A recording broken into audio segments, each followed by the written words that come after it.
Well, hello, welcome. I'm going to start in Portuguese so our Portuguese fans can understand what's happening today. Olá, boa tarde, bem-vindos ao Up&Under, programa do Rugby do Fair Play. Hoje temos 4 convidados, 2 falam português. Aliás, o Josh também fala português, mas ele prefere vir para o inglês, por isso não tens problema nenhum. Por isso, hoje vai ser um programa internacional. Temos connosco o Rob R, que depois já vou falar inglês para vocês conhecerem-nos um bocadinho. O Vitor Ramalho, do portal do Rugby. O Rob é do Rugby Scribbler, uma página de Twitter que podem seguir. O Josh Reeves é jogador internacional pelo Brasil e jogador profissional dos Cobras, a franquia brasileira que participou agora no Solar, que terminou há pouco mais de 2 semanas, se não estou em erro. Aliás, não terminou à final este fim de semana, mas os Cobras terminaram a participação há 2 semanas, se não estou em erro, ou uma semana atrás. E comigo está o Sam Henwood, quem conhece-o do técnico. Ele foi um jogador que passou pelos Chiefs, pelos Hurricanes, e agora neste momento está no Japão a jogar. E vamos falar um bocadinho sobre o Super Rugby Trans-Tasman, perceber qual é que é a opinião deles, pessoalmente do Josh e do Sam, que são neozelandeses, e melhor que ninguém pode falar da cultura, do objetivo, terem fugido para o Aotearoa, por isso fechado o rugby, e agora de repente estão a abrir outra vez para uma coisa mais alargada, que depois no ano seguinte ainda vai ser maior. Okay, now we're going to English part. So for me and Victor comes the upgrade in difficulty. So with me today is Robbie R from Rugby Scribbler. It's a Twitter page. He also has a Facebook one, but is in Twitter where he writes also, or more tweets and so on. He works more for the Pro 14 and so on, and the Premiership competitions. But today he accepted the challenge to talk about Super Rugby Trans-Tasman, which is going to be the main focus of our show today. With me is also Victor Ramalho, portal do Rugby. You already know him from our previous shows. And Josh Reeves, it's his second time here with us in Up&Under. The first was to talk about Super Rugby Aotearoa, as always. And today he's coming to talk about Super Rugby Trans-Tasman. Josh plays for the Cobra. It's the franchise from Brazil who played in the SLAR, which is the Super League in South America. And the other guest is Sam Henwood. He played in Técnico in Portugal, but then he made a very big progress in his life. He went to play for the Chiefs and then for the Hurricanes. He's a one-time Maori All Black player. I think you have one cap, right? No, two. We had 2 games. Okay. Yeah, 2 caps. And he are now playing in Japan. So welcome all. Sam, I'm going to start with you because you had to wake up very early to be here with us. So looking first, we'll talk about your career after, but looking now for Super Rugby Trans-Tasman, that started today. The Hurricanes play against the Waratahs. It's a very good game to see because only offense, no defense. Yeah. So it's very good. And then we had the Highlanders who beat the Super Rugby AU champions, the Reds. Yeah. So did you miss this cross play of Australian teams against New Zealand? I mean, I think for the players, they'll enjoy it because it's almost like something different. Like you don't really know much about in terms of you playing the same New Zealand teams, you know who you're playing against, you know your opposition. It can kind of get a little bit like, we're playing them again. But in saying that, you love beating your mates at rugby, as you know, when you're playing club rugby, you love beating your mates. But I think for the New Zealand teams, it's a good mix up because you get sick of playing each other, sick of beating each other up, and you want to beat up some Aussies as a Kiwi. Yeah, is my accent all right? People going to understand me? Yeah, everyone is going to understand you completely. Josh, I know you are a Crusaders diehard fan, so you're waiting for a new win, a new cup. Because now with Scott Robertson, it's the final can be a little bit harder, but you win it all in the final minute. Tell us, did you miss Super Rugby as a whole? Do you think this is the future, going back to the previous model, that was more teams? No, I think I probably prefer the model as it is, where New Zealand teams play each other a lot more. I think one thing that I perceived in the last 2 years of Super Rugby Aotearoa was each team had to develop their own style of play, maybe a little bit more. Whereas in past seasons, I think New Zealand teams all probably played a bit more of a similar style, knowing that style of rugby could sort of guarantee them wins against Australian and some South African teams. Whereas I think when they had to go head to head in Aotearoa, they had to come up with maybe a slightly different way of playing that would be able to upset some of the New Zealand teams. So that's within New Zealand rugby. That's really good to see, because you sort of want the Chiefs to be playing differently than the Hurricanes, to be playing differently than the Crusaders and the Highlanders who like to chuck the ball around. You want to see those differences within the New Zealand team. So as a New Zealand rugby fan, I've really enjoyed the Aotearoa rugby, and I think now going to Australia, they only have everything to win, really, because you have 3 or 4 teams in the Aotearoa that have been suffering, not being able to beat the Crusaders, and now they've got an opportunity to. All of them have got a great opportunity to put 5 wins on the board just playing against Australian teams, and to get into a final and to come away from the Super Rugby season with a title. So I think the Hurricanes, the Highlanders, and the Blues massively excited for the Trans-Tasman, because it's a real opportunity for them to basically take a trophy this year. So you already doing some banter with the Blues and the Highlanders and the Hurricanes. Yeah, So we've got to give them a chance. yeah, they're starting well. Rob, I know you are more Pro 14 Premiership guy, but everyone likes South Hemisphere rugby, more New Zealand and Super Rugby Aotearoa.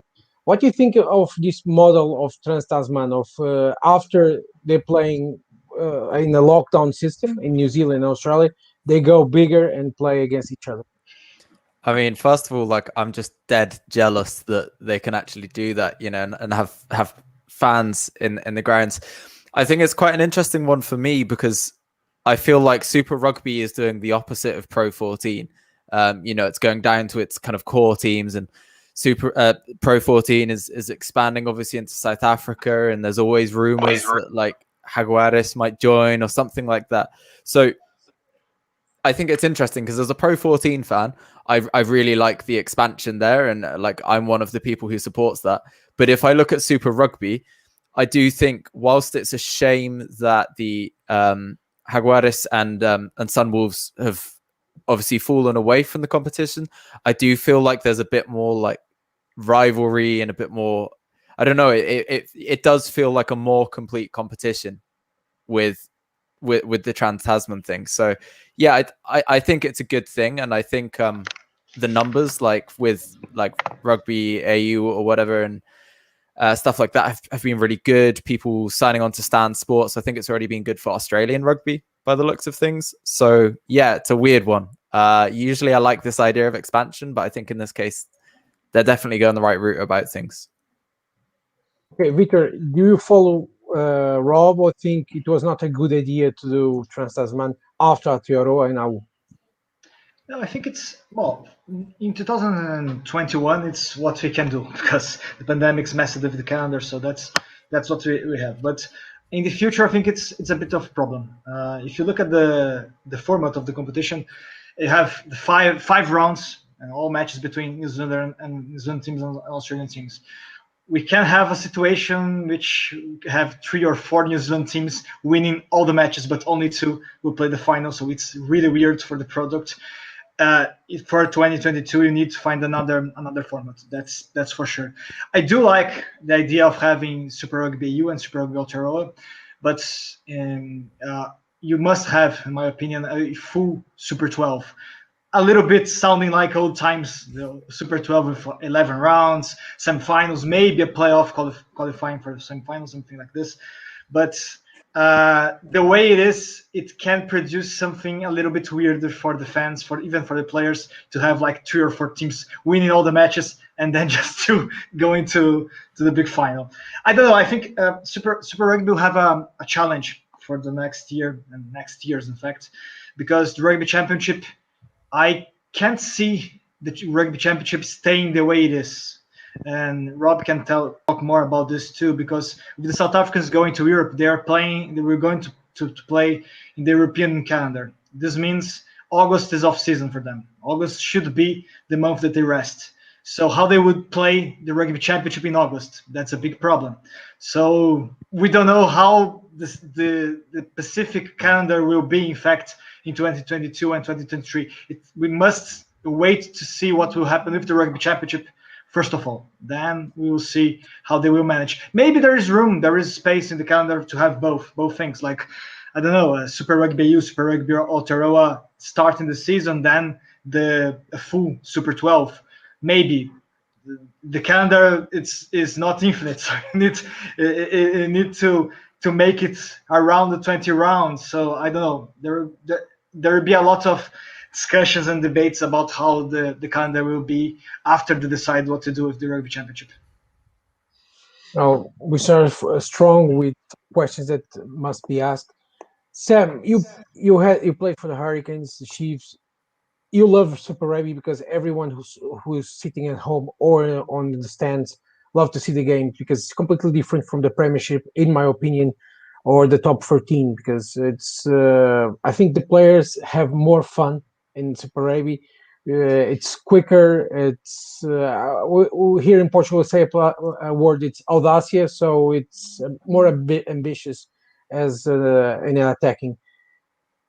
You think if the New Zealand teams, the Australian teams didn't play against each other, you think that spark that Super Rugby built since the late 90s will have been lost? Yeah, I mean, I think the fans and you'll see it throughout the difference in when we played Super Rugby Aotearoa compared to Aussie. There was the stands were full, right, in New Zealand because you've got New Zealand people love watching New Zealand teams play New Zealand teams because it's the rivalry. It's your Benfica versus Sporting. You know, you get your local rivalry, so it's full. Whereas the stadiums weren't very packed in the Highlanders game last night, right? There was less fans watching. But I think for and Victor sort of touched on it, like about just you can't just play within New Zealand because there's only 4 million people in New Zealand, right? In order for the game to grow, you need other people watching the game. So we have to be part of Australia. And I know that from when I was there and we talked about discussions with sort of media, the South African teams bring in the most money because they got the most viewers, they got the most people watching.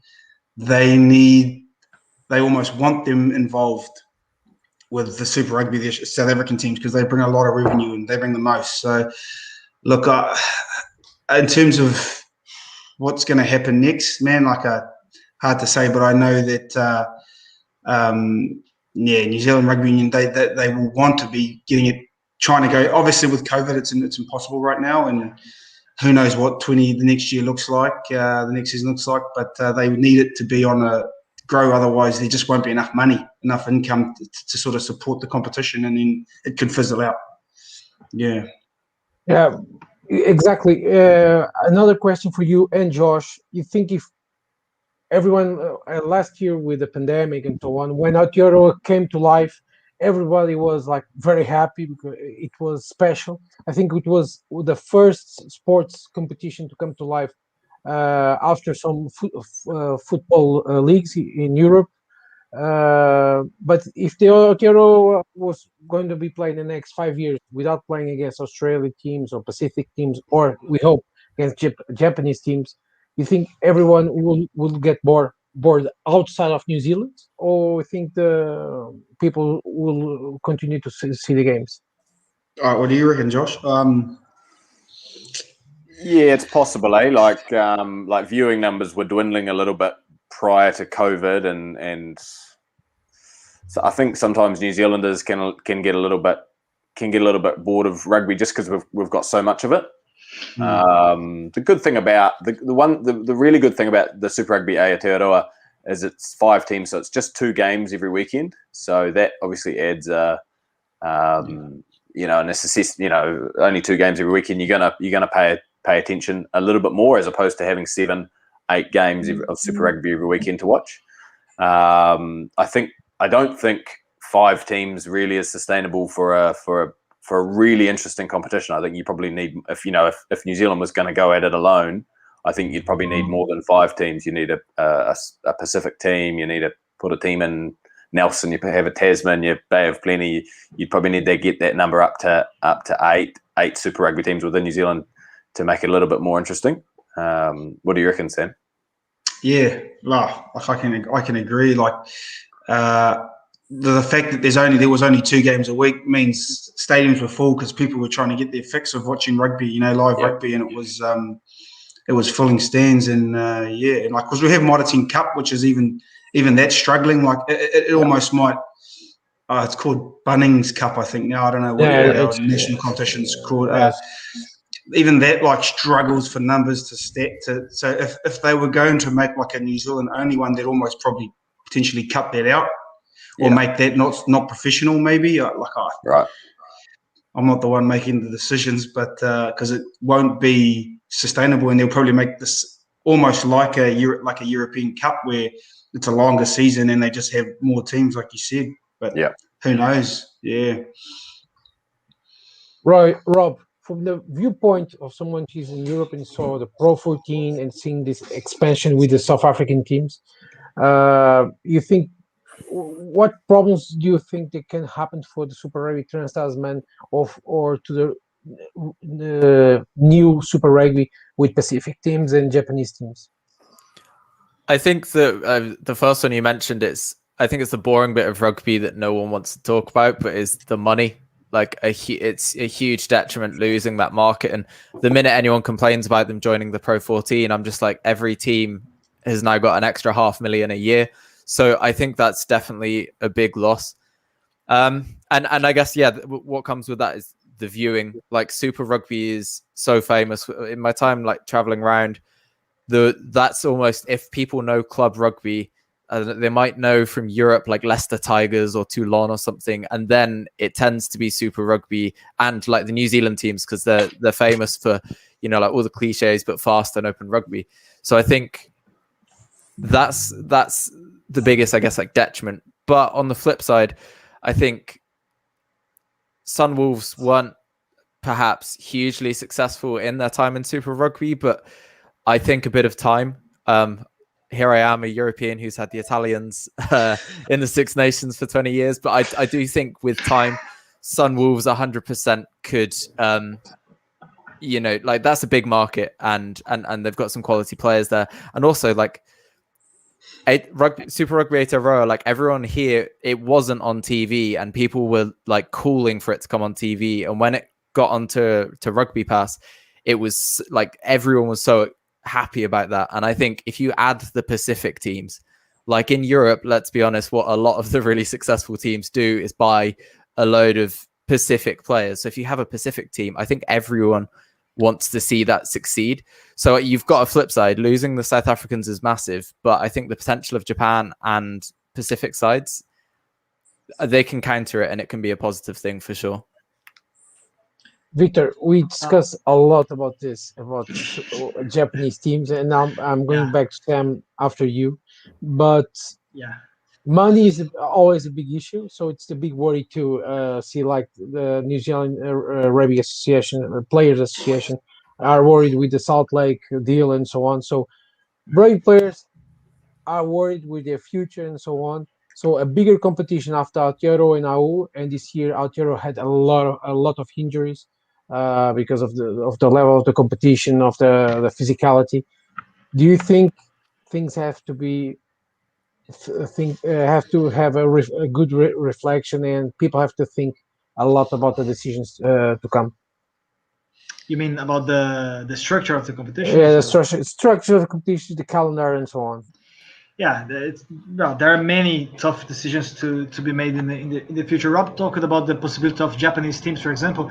I think Japan. Well, Sam can talk much better about this, of course, but I think Japan is not looking much now to Australia and New Zealand as exactly his partners. I saw Virginia talking about the opposite, that New Zealand teams should go to Japan and play their league because the money is there.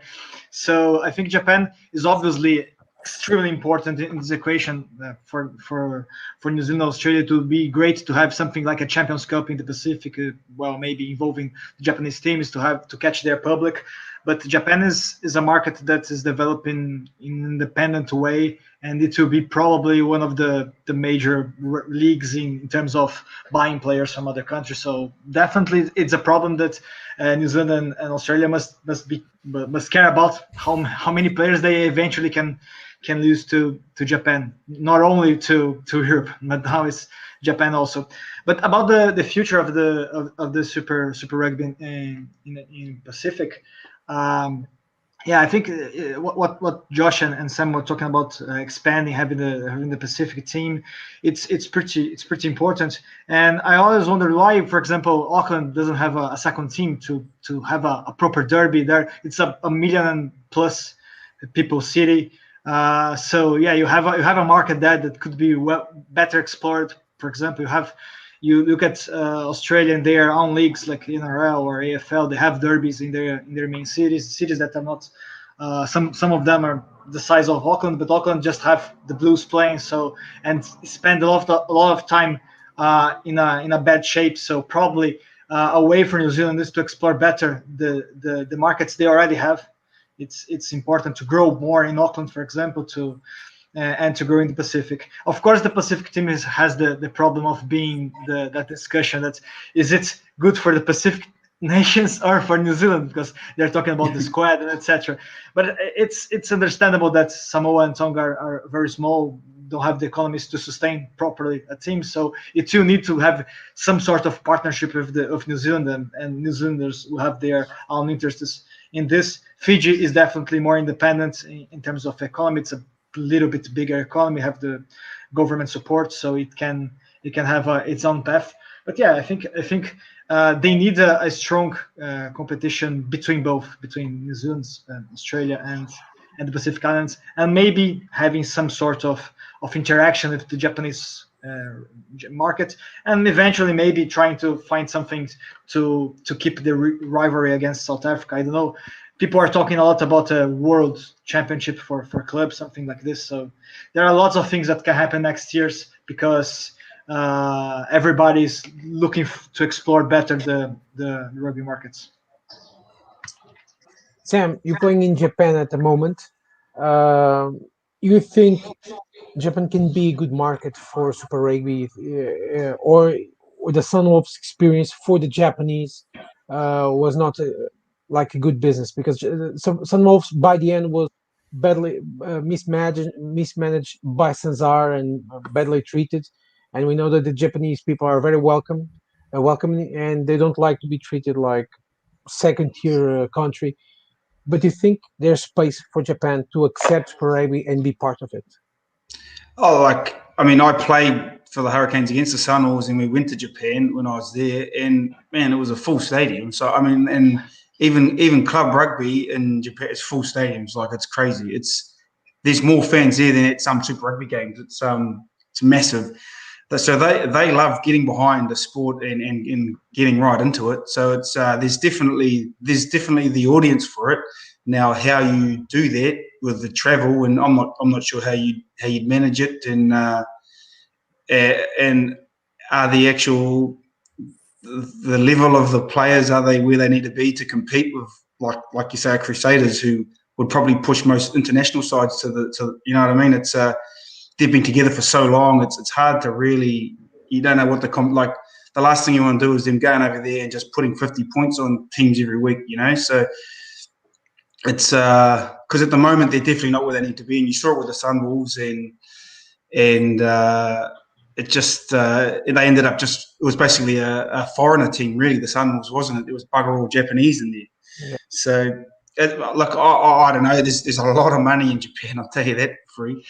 There's a lot of money in Japan, and now how you tap into that, and how I know that the Japanese are probably their second favorite team is the All Blacks, because that's all they know, right?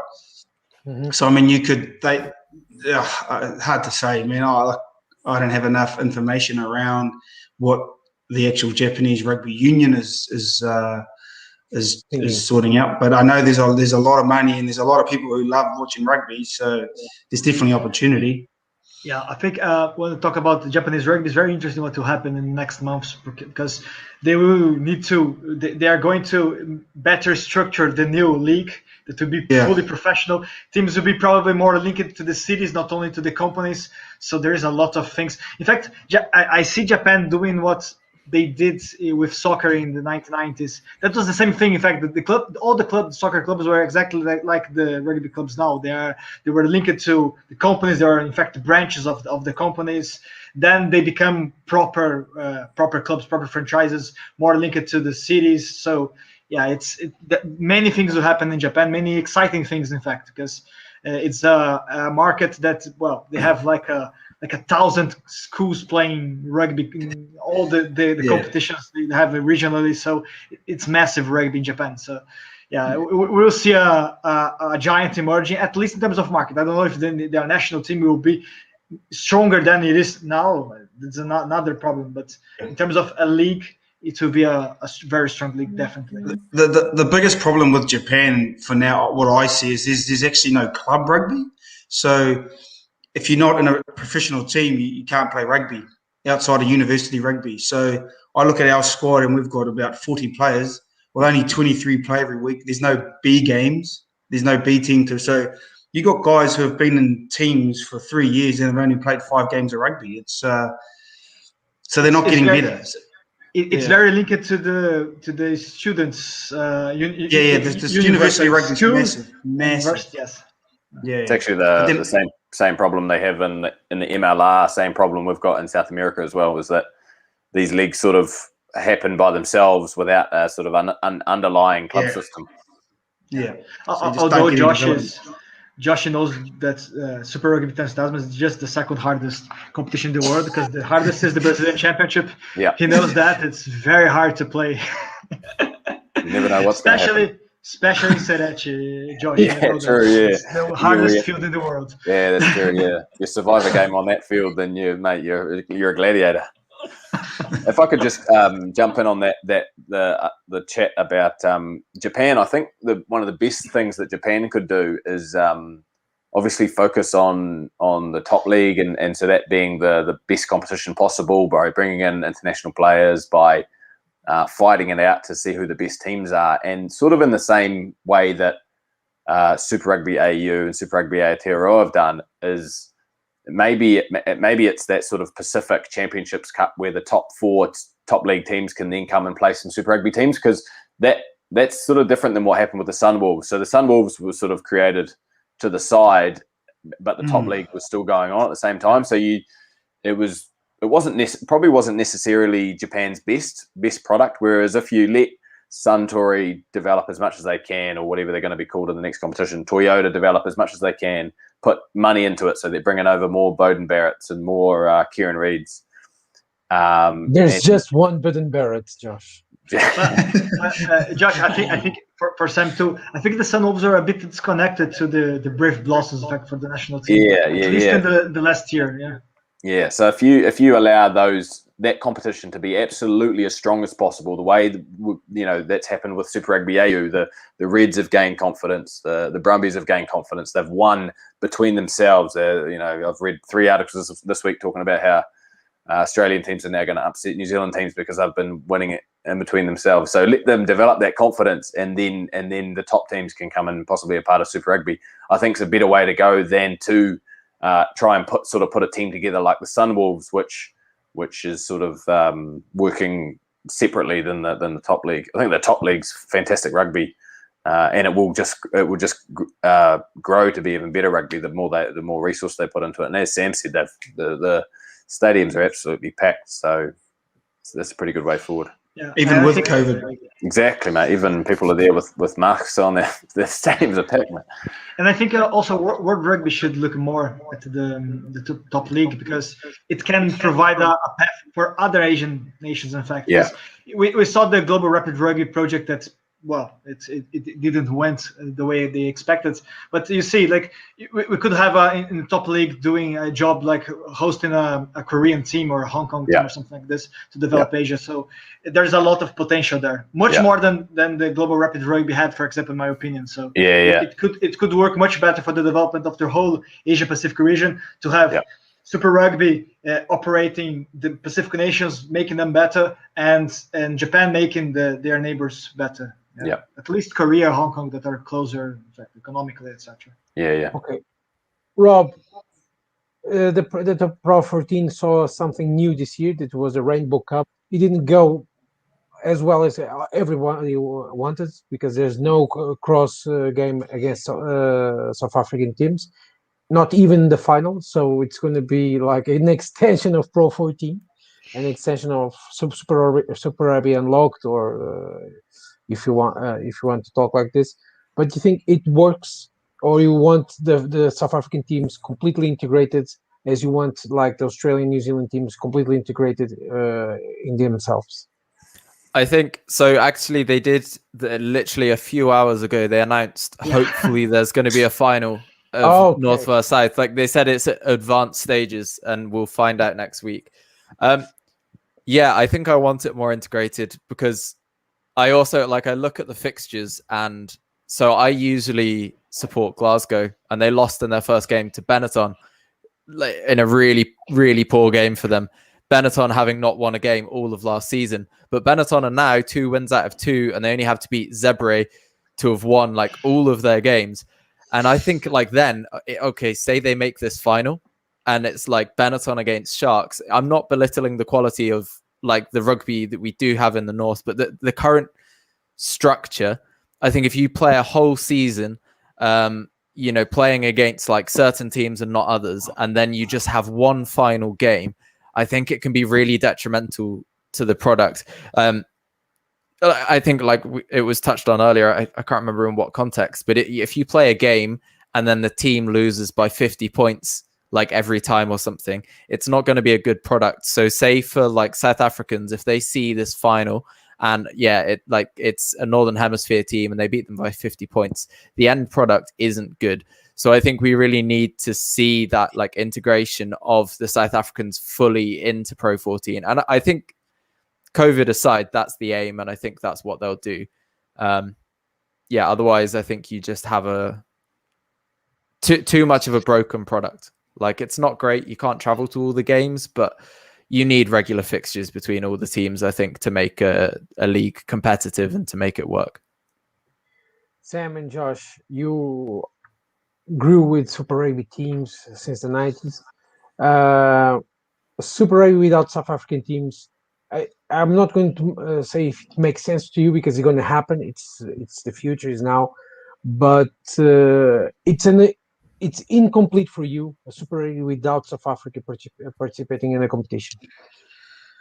For me, I don't like it. Nah. It's not too big. I'm not too nostalgic on Super Rugby. I just love watching my teams play, and whether it's against, I'm prefer just to beat Australia. Really, that's how I feel as a fan. Just watching us put Australia to the sword. So I enjoyed those last games last night, putting them absolutely smashing them. So to me, it's. Whatever they decide is fine as long as our New Zealand teams are playing rugby for me. Because in fairness, I didn't watch many of the Super Rugby AU, or even when Super Rugby's massive, I don't get up in the morning and watch a New Zealand team play South Africa at 1 a.m. Doesn't happen, Isaac, you should have invited also an Australian here because we have No, I don't want a civil war. No, I don't want a civil war. That's take some popcorn and watch. That's an issue too for Super Rugby Trans-Tasman. It's not Trans-Tasman because the time is not that different between Australia and New Zealand. But I think the timeline can break the product for you, Josh. Yeah, you mean the time zones? Yeah, the time zones. Yeah, I think so. The memories I have of watching the Crusaders play South African teams were late 90s, early 2000s, when I used to get up in the middle of the night with my dad and watch Crusaders versus Sharks because we were just die-hard fans. But it's hard to sort of maintain that enthusiasm over all the years. So I agree with Sam. I wasn't I wouldn't be getting up in the middle of the night to watch Crusader or New Zealand teams versus South African teams, and then when the South African teams would come to New Zealand, they would often be the sort of the least watched games in the stadiums. I think there's one positive for not having the Super Rugby teams in Super Rugby, which is I think it's going to strengthen the rivalry between the All Blacks and the Springboks in the Rugby Championship. Just not those players not being able to, and this is looking at it from like a competitive product standpoint, less so as an All Blacks fan, but from a competitive product standpoint, those players not being able to play against South African teams all season and then have to come up against the Springboks maybe in South Africa it's the first trip they've made to South Africa all year, and it's a heated Rugby Championship match. I think that's going to be really rich for the rivalry between the All Blacks and South Africa. So that's going to be good. Hopefully the Springboks never leave Rugby Championship. I know Victor sort of mentioned that, or Rob might have mentioned that as a possibility. Hopefully that doesn't happen. And it's similar to the effect that the Jaguares had leaving Super Rugby last year, which is New Zealand had a whole season not playing against any Argentinian teams. Jaguares not getting used to the way they defend, not getting used to how physical they are in the contact. And then the Argentina came to New Zealand and beat them for the first time. So I think the international rivalries are strengthened by not having the domestic games. So that's one positive. I think just to jump in, but I think it also makes for a really interesting change in the international outlook as well. Just because that obviously that like north-south, suddenly the South Africans are playing in Europe, and suddenly this whole thing of they play different in the south and this style in the north, like suddenly you're having the South Africans playing more regularly against European sides, and it's suddenly completely, I think, just with South Africa being such a pivotal team as one of the big teams of the south, I think it completely opens up what international rugby is and potentially how teams are going to play against each other. Yeah. Just because they're such a big and potent side, really. And there's been a big push in South Africa over the last 8 years, let's say, to try and push the ball around a little bit more, to try and play a little bit more of a New Zealand style. I don't think it's Super Rugby. It really it worked for them a whole lot, although the Lions were obviously impressive over that period of 3 or 4 years. It'll be interesting to see how those South African teams look to play now that they go back to the Northern Hemisphere, which is a more physical style of game. Now, there's no one more physical in World Rugby than the South Africans. So whether or not they just double down on that way of playing and say, we're just going to dominate sort of the Northern Hemisphere rugby physically, which would be quite interesting to see. Yeah, definitely. Yeah, I think there's another question important for the South Africans, that if they will get their spots in the Champions Cup, because if they do, that will be very interesting, because they'll have a whole season playing against the Welsh, the Irish, the Scottish, and the Italians, especially against the Irish teams, because Pro 14 now is a little bit too much dominated by the Irish team. So it's Leinster, let's say Leinster. Just Leinster, no one else. Yeah, but Munster, Ulster, and Connacht, they are always in the top 4, top 5, always top in the 6, finals. So that doesn't count.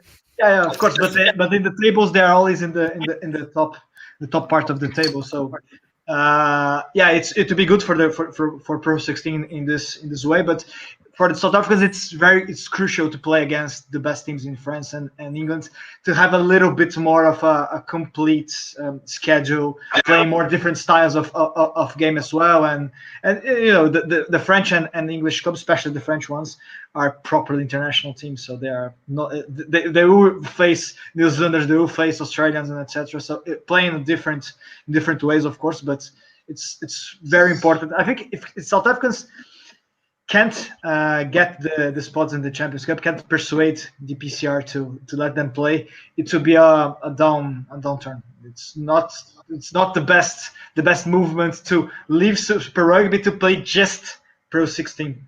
They need the Champions Cup to make that worth. So yeah. Okay, so we all Josh and Sam want to be like this, but so Springboks have to stay in the Rugby Championship. If they leave, it's bad. Yep.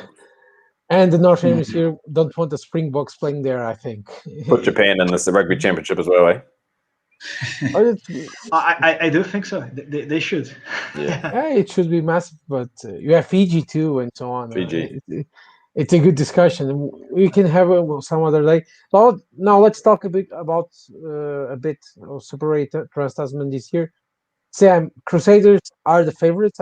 It's always a type of discussion.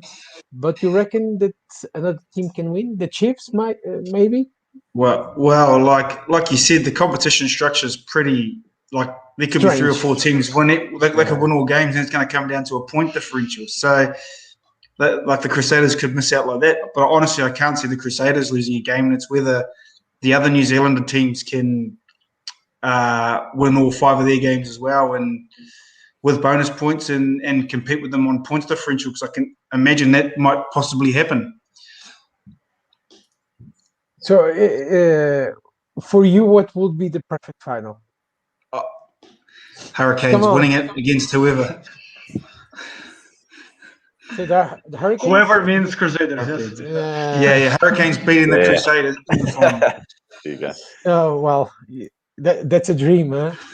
It's not impossible. Actually, I'd like to see the Crusaders miss out. To be honest, I'd like to see Hurricanes beating someone else. The Highlanders started well against the Reds. Yeah. But it's hard to judge, man. You can't say the Highlanders beat them by this much, so that's going to happen. Like the Reds have just come off a final 6-day turnaround. They probably had a few beers after the game, so I don't know how prepared they were for that for this weekend, but we'll find out. But after match today, Highlanders doing what they did against Reds, I think if you look at Crusaders, I really doubt they will lose again one match against the Australians. So yeah. I think the most interesting game for the Crusaders is this weekend against the Brumbies. The Brumbies, the Brumbies are very good, and the Crusaders, in the same as the Reds, are coming off a final. I think if the Crusaders are going to possibly drop one game, it'll be this one against the Brumbies. If they don't, I think they'll go 5-5. Yeah. Rob, I know you don't see that much Super Rugby, but what do you think? The Reds are the champions of the AU, and everybody, including me, was waiting a bit more against the Highlanders. They got a thumping. It could be worse because in the end they had a one try, but it's problematic when we see the 4th team from Super Rugby Aotearoa destroying the champions from Australia.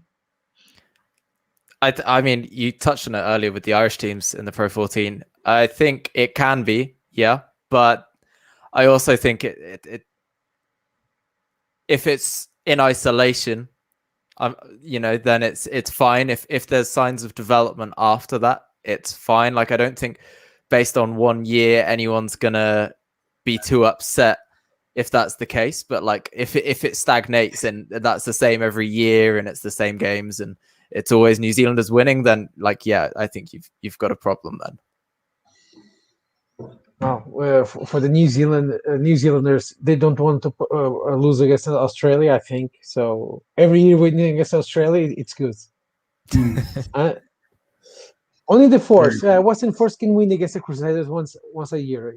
They actually do challenge the Crusaders, don't they? Historically. Well, last time it was a fun thing, I think, but I have to see it.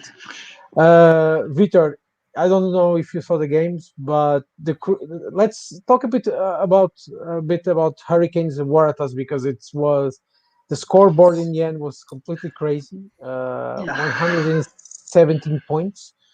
So this is Super Rugby, or it's very good Super Rugby in attack and very bad in defense. It looks like the dream of World Rugby because World Rugby is all the time saying, "Oh, they want the game more open, more points." No, that's you got that. It's 112 points game, so it's too much. In fact, it's a little bit more than what we need. In fact, but I think this match, I couldn't watch the whole match. I only watched the highlights. I watched only the Highlanders match. Both matches were in like 4 a.m. and 6 a.m. in Brazil, so I watched it later, the Highlanders match, because it is more interesting. But I think think this match is not really what can show us the proper level that the Hurricanes will have in the Super Rugby Trans-Tasman, because the Waratahs were really in a very complicated season. It's the 10th defeat in a row if we count the last one in 2020. So 9 now.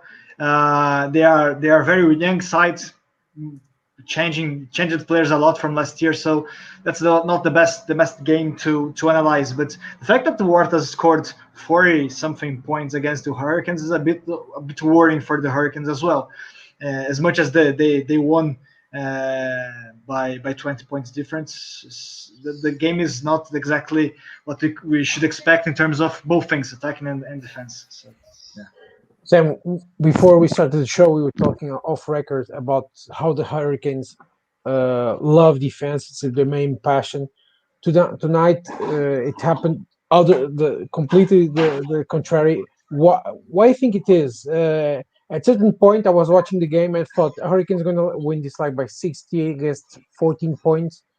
By the end, it was like crazy scoreboard. Yeah. What happened for you? It's because it's the first time again playing against an Australian franchise, or you think it was just a bad game in a bad day? Yeah, look, I don't know. Like, but I can just put myself in the player's situation. Like when games open up, they tend to open up both sides. Like games like that, like just become purely focused on attack and scoring points, and you get a few defense, and you set off in like big scoring games. They'll let points in because it's almost they're just playing backyard footy kind of thing, and they're just so focused on attack that defense can just sometimes lapse. But I mean, the Hurricanes' tries were just more individual brilliance. We actually thought the Waratahs worked hard for their tries, picking and going on the line quite a lot. Like it was, whereas New Zealanders, it was just one guy fending and going through and scoring. Like it wasn't, they weren't even well worked. They were just guys beating guys because poor defense from the Waratahs. Whereas I thought the Waratahs actually worked hard for some of their tries. And yeah, it's and to comment on it, it's and like I said, the Hurricanes pride themselves on their defense. Like they love line speed, shutting it down, not letting the opposition get to the edge, and they did it, but they just got beat up front a little bit when the Waratahs scored their tries. So interesting, yeah. Hey, you were saying something very important, because the Waratahs' last try was amazing. They started their that's right. And that's classic Super Rugby. That's what you want to see in a Super Rugby match. For me, classic is that, and the final, the Crusaders Chiefs, was a very good final because it was hard. It had speed, but also aggression in the contact and so on. Josh, I don't know if you saw the games because you're a Crusaders fan, and for you only Crusaders exist and so on. But what do you hope you see that happens with the New Zealand teams? Do you think they're going to test new ways of playing, new ways of approaching the game, and so on? Yeah, I think I watched the Highlanders game because a mutual friend of mine and Sam's was playing his Tim O'Malley was playing his first Super Rugby game. So hats off to Timmy. And I think that's probably what we'll start to see a little bit is a little bit of rotation from the teams. Obviously, the teams got a little bit beaten up physically in Aotearoa. So I think there's an opportunity now for teams to still play really good rugby, but for them to bring through a few young players that they maybe weren't bringing through during Aotearoa because the games are so close. I talked all preseason about Zahn Sullivan for the Blues. He didn't even really get much of a look in during Aotearoa, but he might even start every game at fullback for the Blues during Trans-Tasman. So just guys like that, I think we'll start to see some young guys coming through and playing a bit more rugby during the Trans-Tasman, which would be exciting. Rob, I don't know if you saw the games, but if you could pick one, what would you pick? I didn't watch any of the games. I've got such a mad schedule, which I feel so bad about coming onto a Trans-Tasman chat. That underprepared, to be honest. There's no problem, but if you could see one of the games in the Super Rugby Trans-Tasman, so Reds Crusaders, it's going to be a good game. If the Reds don't, if you stop drinking beer before the game and partying, or a Brumbies Hurricanes game, because is also is simple a good game. I think PJ Paranaras 4 years ago scored that flying try, the intercept from the scrum half of. What would you pick for you? I mean, I don't really know, to be honest, which game I'd choose. Like, I really couldn't pick one. I feel like whatever I pick, I'm gonna get the wrong thing. Like, there's so many great games. In Super Rugby, there's never the wrong thing. Only, Crusaders Highlanders Force is not. It's a wrong pick for me.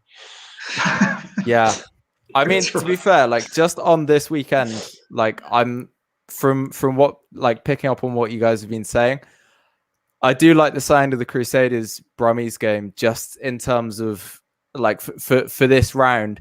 I think, like, after a final, it's always, like, again, to put on my Northern Hemisphere hat, that, like, Exeter Chiefs, okay, they've still done well, but after they won the title, they definitely had a slump in performance. So I think it could, like, in terms of just this round coming up, I think that for me sounds like a really interesting game to watch. You want a slump from the Crusaders, but I think it's not going to happen so soon. Yeah, but everyone loves an underdog, like, that would be a great story, or just a competitive match. But I think that could be a good fixture for sure. Yeah, the Chiefs were the underdog this year, huh, Peter? Yeah, but about the matches, Isaac, I think Josh talked about the Crusaders Brumbies match. It's of course very, very interesting, but the match is in Christchurch, so I think maybe the toughest match for the Crusaders will be playing the Reds in Brisbane. Let's see, especially after today, because we know the Reds can do better. Right? It's a very good team. I really enjoyed to watch them in the Super Rugby U. Of course, we now had a little bit of reality moment that they faced New Zealand and saw they were thumped by the fourth place team in Aotearoa. But anyway, I think playing in Brisbane will be a really interesting challenge. I think it's the third round. Yes.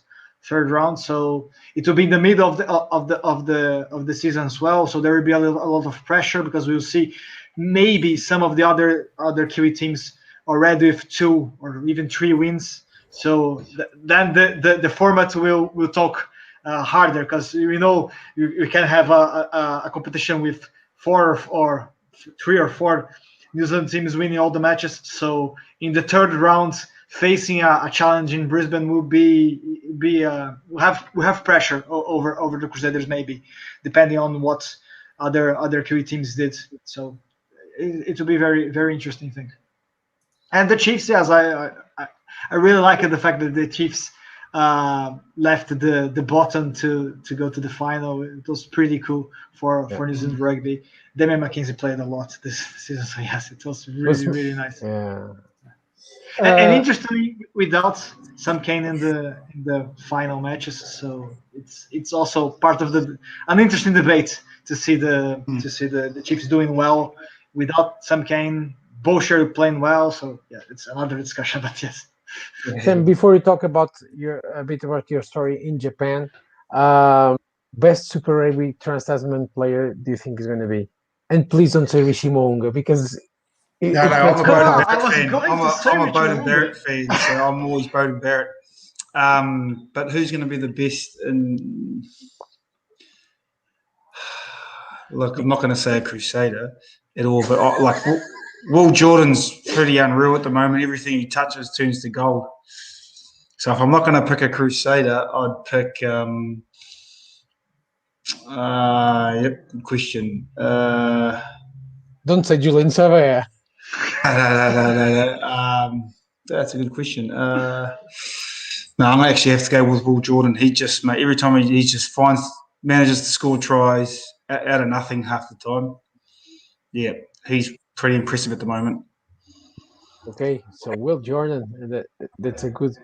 Since you are a forward and a flanker, can you name a flanker that you hope to be one A-class player in the Super Rugby Trans-Tasman? Sorry, what? Sorry, to be the excellence in Super Rugby Trans-Tasman. Look, what good mate of mine, Dukes, is at the Hurricanes, and hopefully he goes well. And he was close to the All Black call up last year. Yeah. Hopefully he plays well. I think he got injured before he got the call up, but then he never made. He got caught up because I remember Adi Savir was sort of on the edge of getting. There was a few Lucy injuries, so he got called in as like an injury replacement. Yeah. So he'll be working hard, and hopefully he can play well and get himself in the mix. Josh, you can't say Will Jordan. Sam said Will Jordan, and you can't say Richie Monga too. Say Rich Monga. Player. I'm always watching the number 10 jersey. It's the only position I watch on the field. So I'll have to go with Richie Monga. No, I'll have to go with Mitch Hunt with the Highlanders. Okay. He's playing very, very good rugby for them, influential rugby for them. So, this game last night, he was all over the field, controlling things beautifully. So, I think the Highlanders are going to go well in general, and Hunt's going to have a good tournament. Rob, you said you didn't see the game, but you are always interested to see what players can go from Super Rugby, Aotearoa to Pro 14. I think there's a new guy now playing for the Ospreys. Who played for the Highlanders? Jack Regan. Yeah, I think that was the one. I was just trying to think. I can't remember who the name is. Yeah, Jack Regan. Yeah. Yeah, there's been a few and a couple of guys up to Glasgow as well. I think Cole Forbes came from down there, and like various different players the last couple of seasons. Yeah, it's I think it's interesting because sometimes these guys come over and have a huge impact, and other times it can be like less. I don't know, like putting my Glasgow hat on the whole time. But I remember like Tekeli Nairovaro came from like causing Waratahs, I think. Yeah, and I think he was like had a pretty good time down there, and then he came to Glasgow, and like I don't want to, because he wasn't there for too long, but he didn't have the desired impact. That said, he's now bedded in really well in Northampton Saints. So I think it's always interesting seeing players come north, because I think some really hit the ground running, and then others, it does take a bit of time to bed in, because it's all the old cliches, but there are different styles of play. I think like perhaps like more structure in certain things. So it can suit some players a lot more. It'll be interesting to see how Josh goes at Ospreys. Yeah, and you got a new player that I think Sam knows, and Josh is Josh McKay, who played for the Highlanders and the Crusaders, and now he's going to play for Glasgow Warriors for your team. Yeah, that's dead exciting. To be honest, like I don't. This is not a chat about Glasgow Warriors, so I won't go on about it too much. But like they've signed some really great backs. Like they got Josh Cole's just come in, is really good. They got a couple of young guys like. Yeah, I was going to say Cancelliere as well coming over. Rufus McLean coming through the Glasgow Academy as well. And I look at it and there are some serious holes in that squad, but the backfield just looks unreal. And like I was so excited actually when they signed Cancelliere from Jaguares, but also I was like, we've got too many backs. Like we've got too many back three. We need some, like some more options in the center, perhaps a heftier number 8. So it was like a bittersweet, dead exciting, electric player. I spoke to him the other week. He's a really class guy, but interesting for them to sign another back 3 player. Yeah, sorry, I'm sort of like digressing here, but Josh McKay, I'm really excited to see. Like all the highlights reels and everything. I don't think there's anyone at Glasgow who's not looking forward to that. And even the Pro 14, I think, he could have a big impact. Vitor, you can say quickly 2 players. If it's Richie Monga, I'm going to take you out of the call. I think he went down. Looks like he's... he said Monga. I heard him.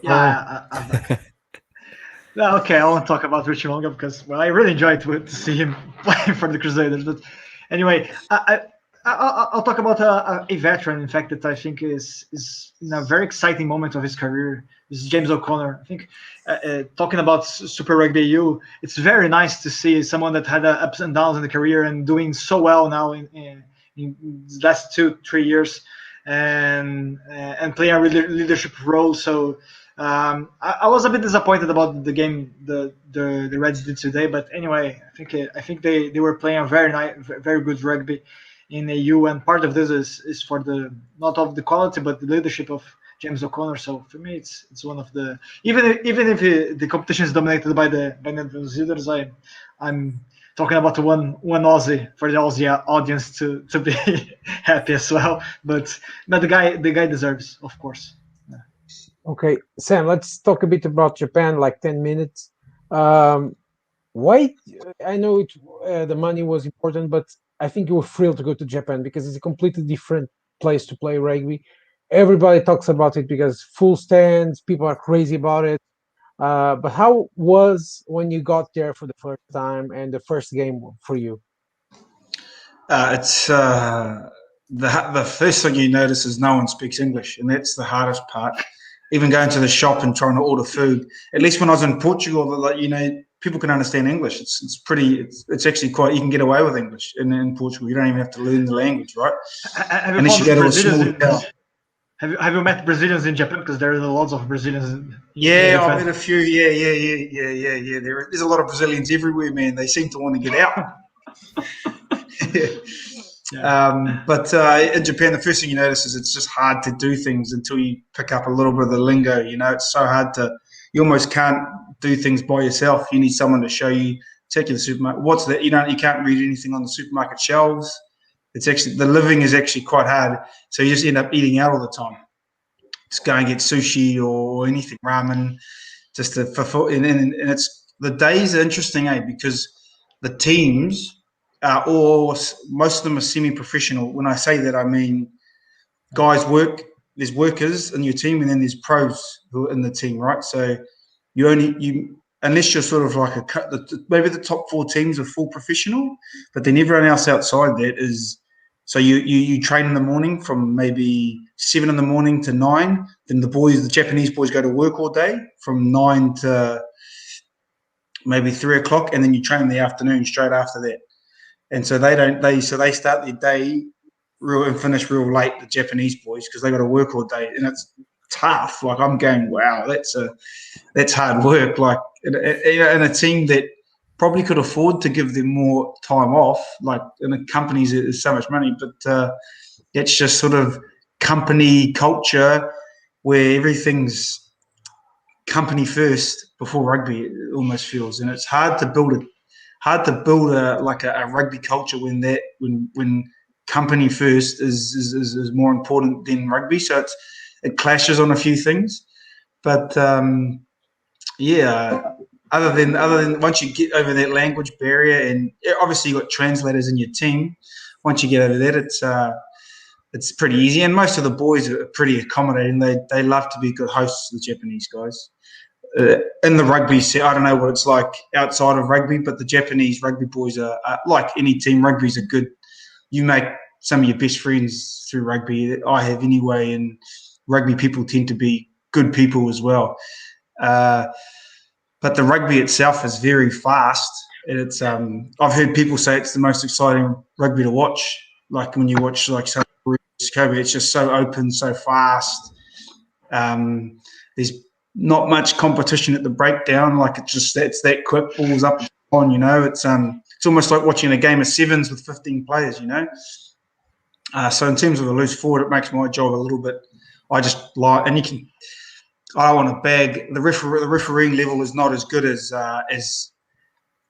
like what you're used to. So you can get away with a few things at the breakdown. And so especially in my so I was with NEC the first year. Now I've moved to Kamishi, which is in the 2nd division. There's no TMO, so you can do whatever you want and not get caught, basically. Yeah. Oh, wow. And as long as you don't get caught, you're fine. Are you admitting any guilt? No. Die until I die. He knows what he did. In the second, I saw some games from the first division where it's Baden Barrett, Samu Karevi, Michael Hooper, and so on. With COVID, we cannot know for sure how many fans could be in it, but people tell me in Japan always is full stadium. In the second division, how is it? I think for us, we had for the first. Normally we get a massive crowd, but for the first, because of COVID, our whole competition got restructured and we only played 3 games.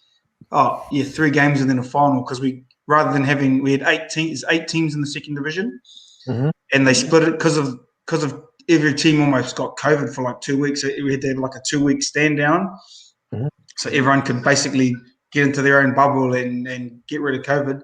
And then we only played 3 games and then had a final, had a semi and a final, because it got split into 4 teams, played 3 games, top 2 played off, and then so we didn't have crowds at our games. Okay. They didn't. Look, now I don't know the politics around it, but they wouldn't allow crowds at ours, but they'd allow it at the top league. Now I don't know. Yeah. Some things, Japanese things, are just where you just sort of shake your head and don't understand the reasoning. It's just you just go with what it is. Yeah, you find a lot of things in Japan like that. You just like, doesn't make much sense, but you just do it because it's the Japanese way.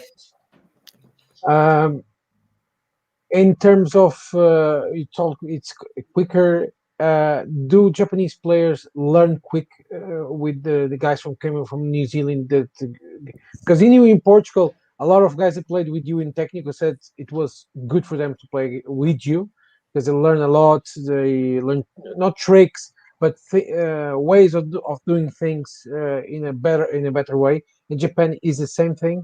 Yeah, I think, and that's why they love getting in a couple of international guys. Most teams have even 3 international guys, and they can only play 2, right? And it's just because they can teach guys a lot better. And I think it's obviously a little bit different, because there's that little trend. There's the language barrier, which is hard to really get a one-on-one coach. You have to get the translator in, and is he explaining it exactly how you want him to explain it? So as much as we try to influence and coach, it's a lot harder, because the language is such a different language. Whereas the Portuguese, like in Technica, everyone spoke English when I was there, so it's very easy to teach the boys, and they understood exactly what I was saying. But in saying that, Japanese and even Japanese guys joke about this. It's very hard to. They panic if you teach them something new, and they joke about it themselves as well. Like, they're not good. They got the thing they do this way, and they don't really like to change it. They're not very flexible in terms of things. It might take you a week to learn something, to change something. It could take you a long time. Whereas in New Zealand and in most countries, you can make the change quickly. People are very flexible. I think the Japanese are quite rigid in how they do things, and they struggle to want it to. It's uncomfortable and they don't like it. And that's how you learn, right? Being in uncomfortable situations. I think they don't like being uncomfortable, so they take a wee bit longer to learn and change things in their bad habits, right? A question for Josh, and then I'll give Rob and Victor a chance to talk to you, to make some questions. Josh, looking for the case of Sam for you in Brazil. Do people listen to you? They learn a lot with you because you came from New Zealand. You brought different knowledge, better ways of doing things, and so on. Or it was like Sam's case in Japan, a bit rigid. That people don't hear you so much, and so on. No, it's pretty good in Brazil. Brazil, like, people within the Brazilian rugby community are so passionate about rugby that that you have a conversation with someone, and sometimes I'll be in a situation where the person I'm talking to actually maybe knows more about rugby or is more clued in with rugby than what I am, because people that are in the rugby community in Brazil are so passionate about it. So yeah, the sort of thirst for knowledge is pretty good, and guys pick things up pretty quickly, especially if you're talking about especially if you're talking about like things like attack and stuff. I think naturally Brazilians love to attack, love to play open rugby, love to be creative. So when we're talking about skills and different ways of doing things, the guys are really good. And I think an example of that is not every time, but certainly in the national team, when we've had a new coach come in or a new direction of taking things, or certainly something new in the environment, we've always sort of implemented it quite well, because having that, I think for the Brazilian guys, having that new stimulus is really important. Like most people, we can get pretty bored with the way we play quite quickly. So when we get that new stimulus, it's pretty good. So we pick it up pretty quickly, and the guys really enjoy that. So I would almost say it's probably now that I think about it, it's probably the complete opposite of what Sam's talking about in Japan. I would say when the new stimulus comes, it's actually really good for the guys, because they get really excited and they want to implement it. We probably, in the Brazilian team, we struggle to continue to do the basics that we were doing the last couple of years really well. So every coach will tell you in Brazil that we're really good at doing what we just trained, but we're no good at doing what we were trying to do last week. That's kind of what tends to happen. That's very interesting, because Josh is being humble. Everybody loves to learn with him, right? He's a reference for many people in Brazilian rugby. But I think that's interesting, because in Brazilian rugby, the most difficult question is to make the guys do the simple things right the time. To do the basics. Don't try to do more. And something that's one issue that we always see in Brazilian rugby. But I think Josh learned a lot about playing fields. Fields are the thing that he learned a lot in Brazil. He learned how to play without grass, without a level field. That's important. It's either a hard dirt track or an artificial pitch. So how joints get used to it. Rob, do you want to ask anything to Sam or Josh? Yeah, actually, Josh, I'm kind of interested with the Super League. Obviously, you guys have been bubbling for the whole time. Yeah. And also, the finals tomorrow, isn't it? But the results, like Jaguares, which I think you can expect, have really dominated. I kind of wondered what that's like being in camp with everyone together. And if maybe because Argentina, I know it's not all the same players, but because they've had that Super Rugby experience, if that's kind of bought into it in any training capacity, I know you're rivals, but if they sort of share in anything at all, or if it's quite separate between the teams. No, it was a pretty good environment in the hotel. So basically all the teams were in the same hotel. So we'd see each other obviously all the time. There wasn't sort of mingling between all of the players, but the players that knew each other, or certainly between the coaches, there was a lot of getting together and conversations. A lot of the coaches of the teams, I think they're all Argentinian, so they're sort of all I wouldn't say mates, but they all come from the same sort of coaching background. So there's a lot of back and forth between the coaching staff, and that's obviously really positive. I know the Colombian team had some training sessions with the Jaguares, so that was really good for them. I know our coaching staff was always having back and forth. We were getting a lot of feedback from the Jaguares around what our GPS stats look like, or what our analysis was looking like. And so that within the hotel there was a pretty good vibe. Probably not so much interconnection between, say, the Chileans, the Brazilians, and the Uruguayans, because there's sort of direct rivalry there. So I think that's been, for me, it's been hard to watch the games. Weirdly on this chat, I've probably watched more Super League than I have Super Rugby this year. But I think that's been a really nice undertone of, because you obviously have Argentina at the top, Uruguay at the last World Cup, and then below that you've got Brazil, who are obviously massive and looking to break through. You've got Chile, who had a few good results against Peñarol, and even Paraguay and who's it, Olympia Lions and Cafeteros. There's a really nice sub narrative there. Below Jaguares, it's a really, really great competition, at least from the first season. It's been and the main positive thing about the SLAR, and this is probably why why it was created and probably why it's going to work in the future is because the base of players for the SLAR are Argentinian players. So I think Olympia had 15 Argentinian players in their squad. Colombian Cafeteros had 10. We had 4 or 5 guys. The Chilean team had 4 or 5 Argentinians, but they were exceptionally good players. So it's fantastic because as sort of tier 2, tier 3 nations, we can develop our rugby whilst Argentina kind of grows their base of professional rugby players. It's pretty much a perfect marriage in that respect. And the only thing that you would hopefully add in the future is hopefully you could have 2 Argentinian teams or have a little bit more access to those top Jaguares players, possibly spread out throughout the competition, because they had the best, basically the best 30 players at the competition. They were phenomenal. 9 or 10 of their starting 15 were guys that played against the Crusaders in the Super Rugby final. So they're just on a completely different level. So if you could spread that talent out a bit more throughout the competition so that everyone can have access to that talent would be good for the competition. And that's the main thing, eh? And I think even as a one-off, playing against those players in itself is a huge lesson too. It was probably our best. We only got to play them once because the first game we all got COVID. But that 80 minutes that we played against the Jaguares is probably the most enjoyable 80 minutes that we've played for the last couple of years.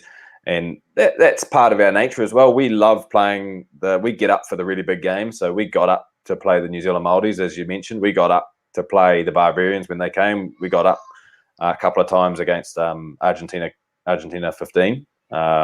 So yeah, we love getting up for those games. Sorry, Victor, you were going to talk a little bit about it as well. Just saying, I was talking to Josh recently. SLAR, of course, 2021 was like a pilot competition, so we were just discovering how it will work, and COVID messed a lot with it. But yeah. I think in the future, the main thing is to have a second Argentine team, definitely, because first of all, you have the same thing that we were talking about when you have an even competition. So if you have one team much better than the others, that's a problem for the product. So Argentina has the talent to have 2 very talented teams that probably would make the final anyway. Yeah. But I think it's important at least to catch the Argentine public. I'm not sure how much in Argentina SLAR was a big thing. In fact, it was a big thing because the club rugby in Argentina is not going on due to COVID. But in the future, when it will be competing against the club rugby in Argentina, that's a massive thing. Therefore, they love their club rugby. It's amateur, but it's huge impact. And so SLAR needs to find a way to make it attractive to Argentine public. And for me, it's making a rivalry there, like a Buenos Aires against the interior and something like this, or against Cordoba or against Tucumán. Because it could be massive. It's not, of course, there is the question about money, if they have the money to make it happen. Argentina, whole South America is struggling economically, so you know that. But if it's possible, they do need a derby in Argentina. That will be very interesting. And I think Argentina needs to understand that maybe the moment of having all the Pumas playing at home is not anymore a reality. They need to accept the fact that the best players will be in Europe, the best players will be in Europe or maybe in Australia. In the Western Force, we saw now some guys maybe can go even to Japan or the Major League Rugby in USA. And SLAR will be a very good development competition for them. It will be like a NPC or Curie Cup for Argentina. That's how they need to look at it. And for us, it's of course awesome to have Argentine players playing in all the other teams. And maybe they will open the doors for other players from other countries as well. In 2020, before it's cancelled, we had other teams signing South Africans. There was a New Zealand guy playing for Olympia, I believe. Josh. For Olympia, yeah. 2 Portuguese national team players playing in Uruguay as well. So the Namibian players. There was a Tongan guy in Selknam too. Fosita, I think, was there. Umi Fosita. Yeah. I think like in the first in 2020, I want to say. Yes. Johnny Ika, the halfback as well, was in Selknam as well. There were Nalaga, Napoleon Nalaga was playing for Olympia, the Fijian. So yeah. Sam's already said he's coming next year. So it's a good competition. That would be awesome. You could play for Cobras. Right. Come on. Sam Play Henry, with Josh. We would appreciate a lot. Peter, so we can finish the show. Yeah. Can do you want to ask a question to Sam? No, I think I like to know more about the his own plans, because Japanese league is really growing. So I'm interested if he wants to continue his career in Japan. That will be more and more professional in the next years. So it'll be very interesting. Yes, so I'm actually currently trying to get a passport in Japan. So you got to pay there for 5 years. So I'm heading back. So I can only be home for less than 3 months.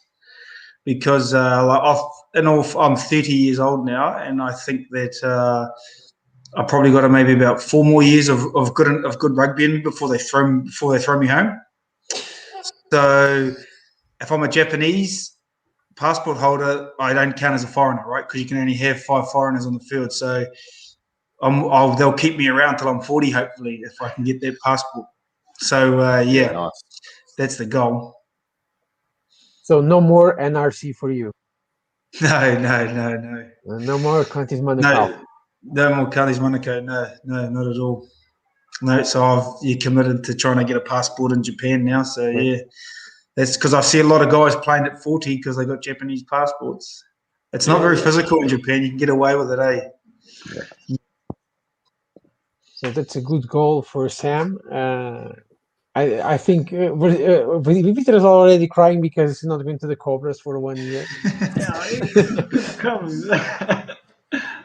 So, Sam, you want to say a goodbye message to the people that saw us at home? Sorry, say again? If you want to say a goodbye message, because we're going to finish now. I'm going to finish. Show. Yeah. Yeah, goodbye. I just want to give a shout out to my mates all in Portugal. I realised I've actually not shared this on my Facebook. My partner's Facebook was logged in, so I probably have no one here watching anyway. But in saying that, it's good for you, Sish, because she's Portuguese, so all her Portuguese friends will be able to see the show. So I don't know how many people are actually watching, but thanks for tuning in, guys. It was good chat. Yeah. Josh, you want to say anything? Don't say Crusaders rule, please. I don't think I need to.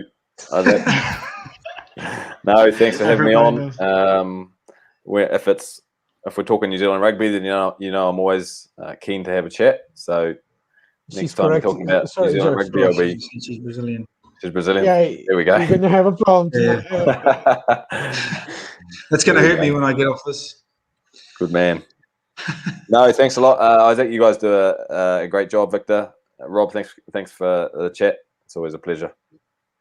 Rob, Rugby Scribbler, it's a Twitter page that I like to follow and read because you don't bring mundane stuff. You talk about big stuff and big questions about Premiership and top 14 and where the game is going. Do you want to say anything to the people that saw us at home? Well, first, cheers to you guys for asking me on. I don't get as much time to do my Rugby Scribbler bits as I used to, so it's nice that people are still reading and still finding it relevant. And obviously, cheers Victor, Sam, and Josh as well. Really interesting chatting to you guys. So yeah, cheers. Victor, queres dizer qualquer coisa? Em português agora, Isaac? No, English. Oh, come on. Okay, now in English. No, it was a great pleasure to talk to you guys. Josh, I was talking to him yesterday about lots of stuff that we, in fact, talking again today with Sam and Rob. Very, very nice to meet you guys. I'm going to speak English to you now, Victor. You can speak English. You have great English. I'm going to speak English to you now, mate. No, we can do one day in English and then in Portuguese, and we go this way. Okay, thank you all for coming to our Up&Under show. It's Fair Play Rugby podcast. Tonight we had Sam Hanwood, who's now playing in Japan. The second division, it's not watchable through Stan Sport because it's the only way to see the Premier League, the Premiership in Japan. But we hope next year, without COVID or COVID a bit more controlled, think we can have the games on live, so we can see you playing, Sam. That quick rugby that you can do some stuff that is illegal with the TMO.